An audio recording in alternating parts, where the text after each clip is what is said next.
Assalamualaikum warahmatullahi wabarakatuh, sahabat Topers.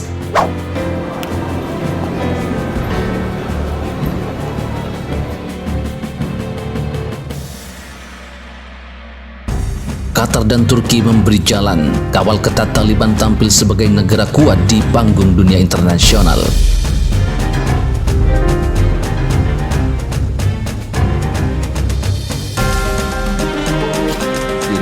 Şimdi bize güvenliği diyor biz sağlayalım ama işletmeyi siz yapın. Taliban akan semakin terisolasi secara global. Jutaan warga Afghanistan akan menghadapi masa depan yang semakin tidak jelas.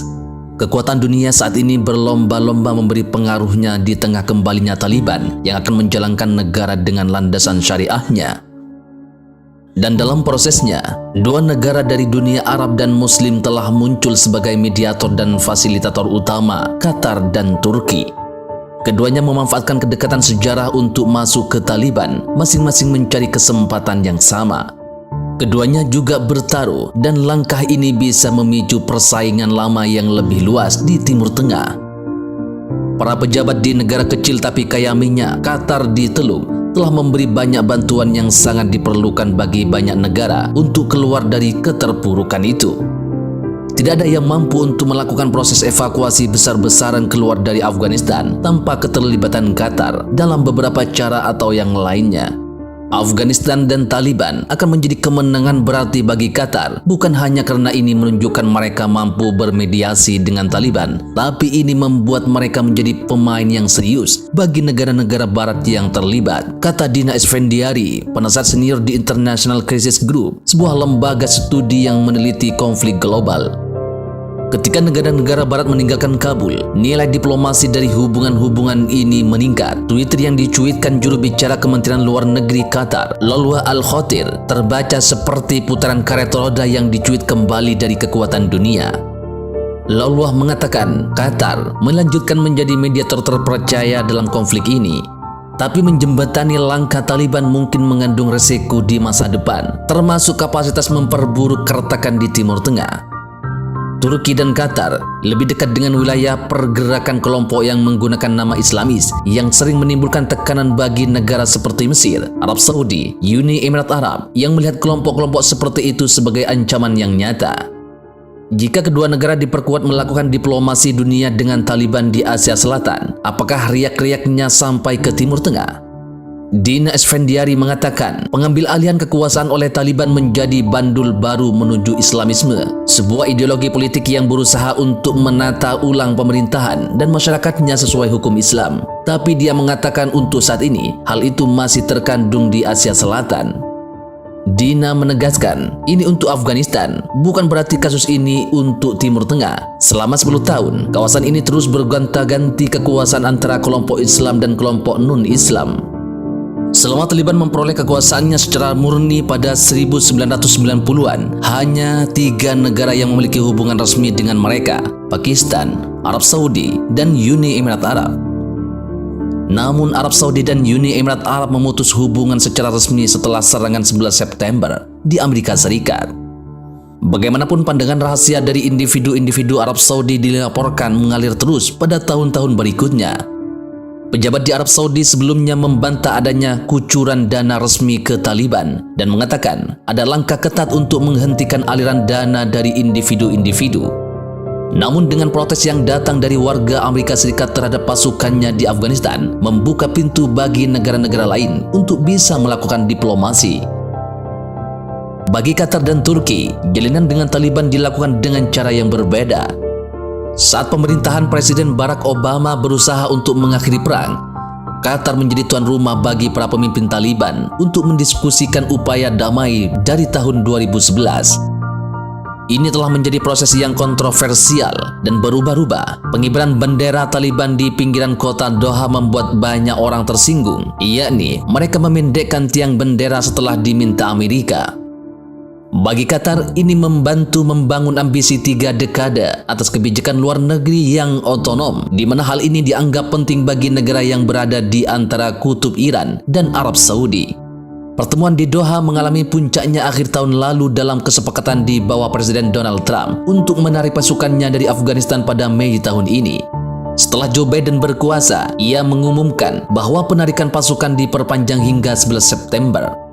Akhir pekan lalu, para pejabat Turki mengadakan pembicaraan dengan Taliban lebih dari 3 jam, menyusul serangan bom bunuh diri di Bandara Kabul. Diskusi diantaranya membicarakan tentang pengoperasian bandara itu sendiri di masa depan, di mana pasukan Turki telah menjaganya selama 6 tahun. Taliban bersikeras pasukan Turki ikut pergi bersama pasukan asing lainnya untuk mengakhiri pendudukan Afghanistan. Tapi akhir pekan lalu, pertemuan ini menjadi agenda yang lebih luas, kata analis. Presiden Turki Recep Tayyip Erdogan mengatakan ia melihat pesan dari pimpinan Taliban dengan optimisme hati-hati. Dia menambahkan bahwa ia tidak akan mendapatkan izin dari siapapun tentang siapa yang diajak berbicara ketika menjawab kritik atas hubungan dengan Taliban. Ini diplomasi, kata Erdogan dalam konferensi persnya. Erdogan menambahkan, Turki bersiap untuk memberikan semua jenis dukungan bagi persatuan Afghanistan, tapi akan mengikuti jalur yang sangat hati-hati. Profesor Ahmed Kasim Han, pengamat hubungan Afghanistan dari Universitas Antibas Istanbul, meyakini menjalin hubungan dengan Taliban akan memberikan kesempatan pada Presiden Erdogan.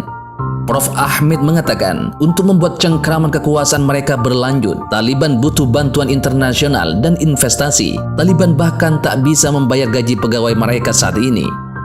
Dia menambahkan, Turki mungkin berusaha untuk memposisikan dirinya sebagai penjamin, mediator, dan fasilitator, lebih terpercaya daripada Rusia atau China yang telah membuka kedutaan mereka di Kabul. Sedangkan Turki dapat menjalankan peran itu, kata Prof. Ahmed Kasim. Banyak negara berusaha untuk mempertahankan beberapa bentuk hubungan dengan Taliban sejak kelompok ini menguasai Kabul, khususnya melalui jalur Doha. Tapi Turki berada di antara mereka yang memiliki posisi paling kuat untuk membangun hubungan di lapangan, meskipun situasinya penuh risiko. Prof. Han juga meyakini berkelanjutan hubungan di Afghanistan memungkinkan Presiden Erdogan untuk memperluas papan catur dari kebijakan luar negerinya dan memainkannya dalam partai AK sebagai basis dukungan. Prof. Ham mengatakan dan menegaskan mereka menganggap Turki sebagai negara yang ditakdirkan memiliki posisi luar biasa di dunia Muslim.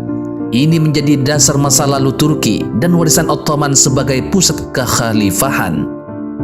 Namun, jika peran itu mencapai titik di mana negara manapun, termasuk Turki, menjadi sponsor membangun rezim syariah yang brutal dalam prakteknya, Turki semestinya tak menempatkan dirinya di sana. Sekarang, dengan situasi orang-orang Afghanistan yang sangat tidak pasti, Qatar dan Turki berada di tengah dan mereka dapat berbicara dengan Taliban dibandingkan negara lainnya ketika China dan Rusia juga bersaing untuk ikut serta menentukan masa depan Kabul.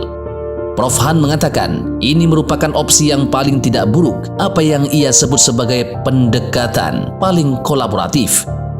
Turki sebagai anggota Barat lebih rentan terhadap tekanan dari Barat atas masalah hak asasi manusia.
Thank you to everyone for watching this video. Jangan lupa like jika kalian suka dengan video ini, share kepada teman-teman kalian, dan subscribe jika kalian ingin melihat video selanjutnya dari channel ini.